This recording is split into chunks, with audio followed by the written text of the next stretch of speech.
Hey ladies and gentlemen, welcome back to the channel. You are here on the home of the Slightly Above Average Ship Review. I am your host KPZ. Today we've got a match in the Royal Navy Tier 4 Tech Tree Battleship, the Iron Duke. You can see we're on Warrior's Path. We are top tier. There are aircraft carriers in this match, and it is a domination match. Very quickly, the Iron Duke was a dreadnought battleship lead ship in our class, named for the first Duke of Wellington, launched in 1912, served as the flagship of the Grand Fleet during the First World War, including the Battle of Jutland, inflicted significant damage on SMS Koenig, and then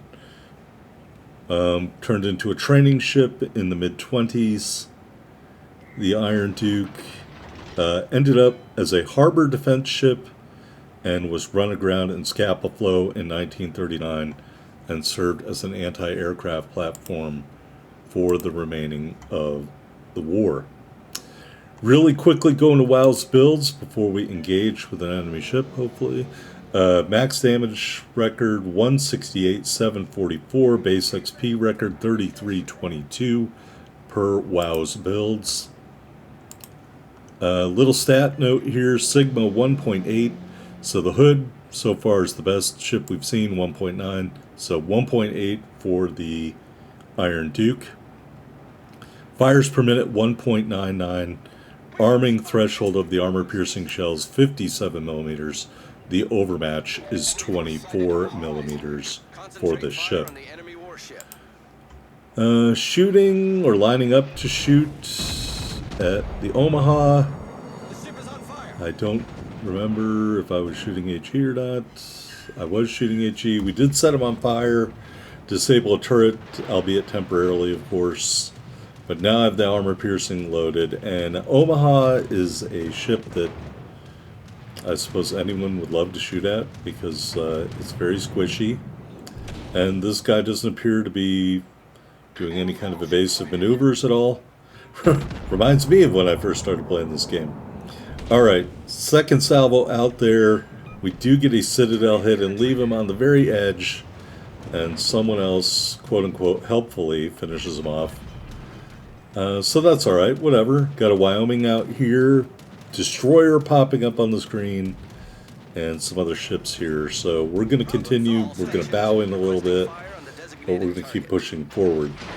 As you can see, we are forced to take the point here, leading the charge for our team due to the courageous nature of my teammates. I find this happening a lot. But we're going to bow in. The Wyoming does not scare me at all. The destroyer doesn't really scare me. You know, looking at the consumables, you do have a secondary, enhanced secondary targeting, but I wouldn't really count on any Royal Navy ship to have great secondary targeting, so that's just kind of there if you need it. It is not something I would count on to do a ton of damage for you. Shooting at the Wyoming, we're aiming up above the armor belt, and we don't hardly do any damage at all. I think that was just bad aim on my part, and most of those shells straight up missed because I am dumb, and as you can see, I can't blame the accuracy of the Iron Duke because, as we know, it is relatively good, comparatively speaking. Got another Omaha over here. We're putting our front turrets that way, zooming in the binocular view. And let's see how this salvo does. Not great. It didn't do great. We're going to use a heal here. We are using the survivability commander, Charles Madden, for this game.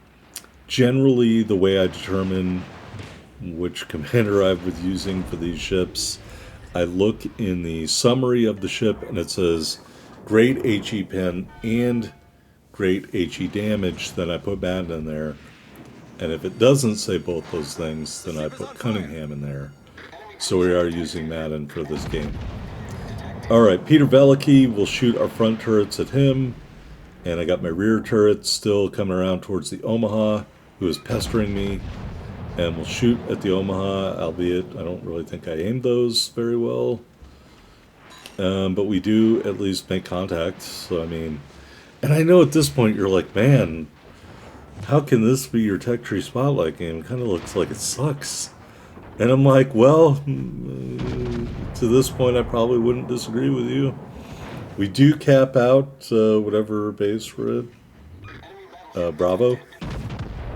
Continuing to shoot at the Omaha, or as Peyton Manning likes to say, Omaha. And we're not, for all the accuracy that this ship claims to have, it's really not showing it.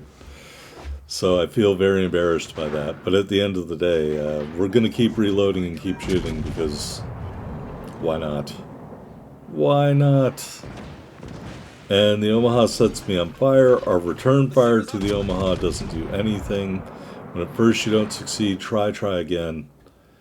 And there we go. Hit the Citadel, and that is the end of the Omaha, which we're able to do relatively penalty-free. I mean, he did set us on fire, but I had my heel going, so it wasn't like we were very punished at the end of the day by engaging with the Omaha. Alright, he put some torpedoes out, also launching a salvo at the Peter Veliky of dubious aim.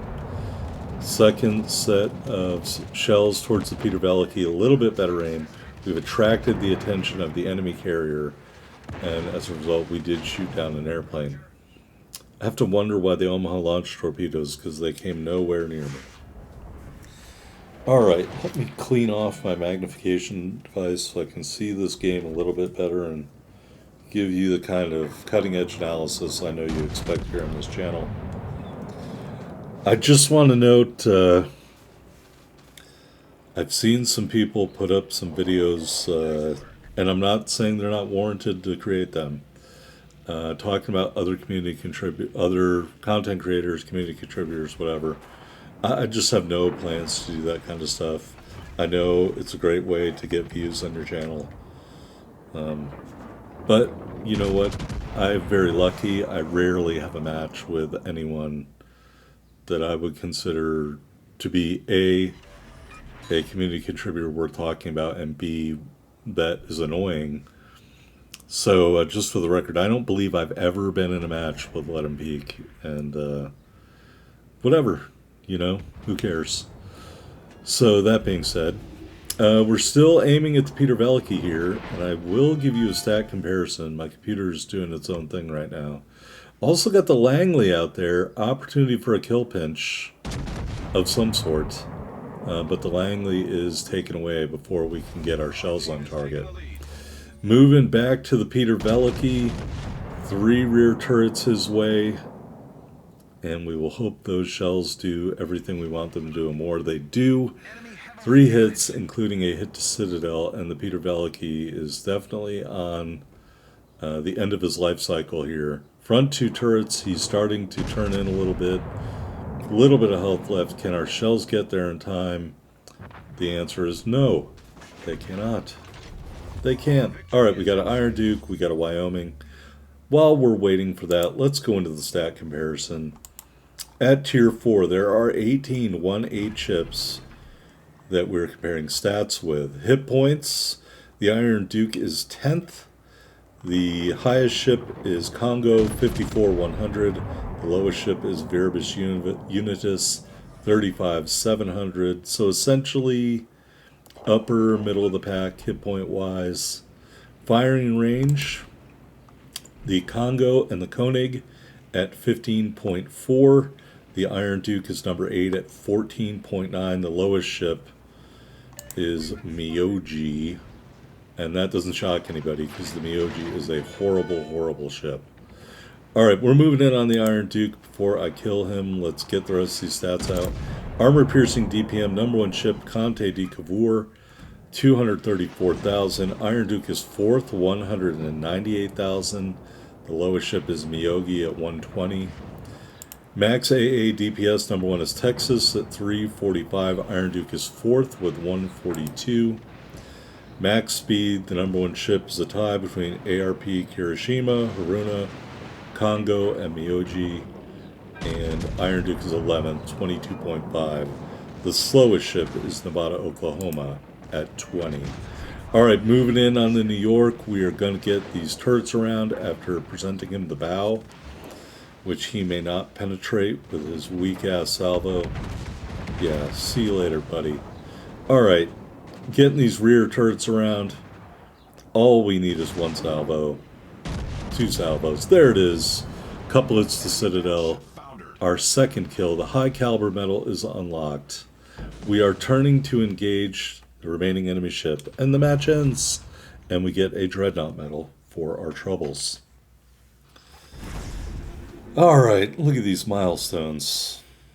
Here we are on the victory screen. Dreadnought medal, high caliber medal, 108,419 total damage, 2 kills, 5 hits to Citadel, and an assisted base cap. We ended up with 185,408 silver, 4203 ship XP and commander XP in the Iron Duke. And I would note the only ship left alive on the enemy team was also an Iron Duke, although that person didn't really appear to do much in the match. Anyway, we're top of the board, 2 medals, 2 big kills, 1868 base XP. That base XP, let's be honest, that's a little lackluster. But the damage was there, and so I think this match showed you the Iron Duke's pretty tough, especially if you run the survivability commander. And so you can use that toughness and a little bit of the accuracy to get it done here in this ship. Upgrades, we got main battery mod 2, and the Iron Duke is fully upgraded. Moving on to the loadout, 5 charges of the repair party, and you can see 3 charges of the enhanced secondary targeting consumable. We did not use any booster flags, got this Type 2 temporary camo, and the Tudor Strong flag. Stats, 47,100 hit points and a 16% torpedo damage reduction with our build. Got those 5x2 343mm turrets, 14.7 kilometer firing range, 27.4 second reload, 41.6 second turn time. HE shells, 5,000 max damage with a 40% fire chance. AP shells, 9,900 max damage. 2 sets of secondaries. The range of both is 4.5 kilometers. The first set of 4x2 102s reloads every 3 seconds. Does max 1,500 HE shell damage with a 6% fire chance. The second set of 12 individual 152s reloads in a ponderous 8.6 seconds, 2,200 max HE shell damage with a 12% fire chance. So at least it has a good fire chance on that second set of secondaries, but long reload. Taking a look at the AA defense, you can see your best AA is the 40mm Vickers 2-pounders Mark 7 with 62 damage per second. However, all of this AA, except your 4x2 102 secondaries, is very short range. Maneuverability, 22.5 knots, 650 meter turning circle, 13.2 second rudder shift time. Concealment, 13.4 on the surface, 10.7 from the air, 11.3 when firing in smoke. Alright, typical Dreadnought battleship armor scheme here. I would say at least you got this lightly armored below water citadel that looks really wacky looking in terms of its design.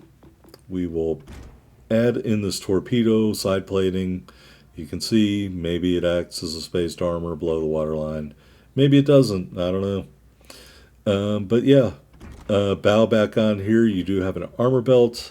Above and below that is 19 millimeters. The armor belt ranges between 152 and 102 millimeters.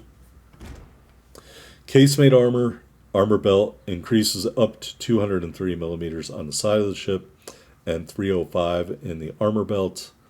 So that's all good.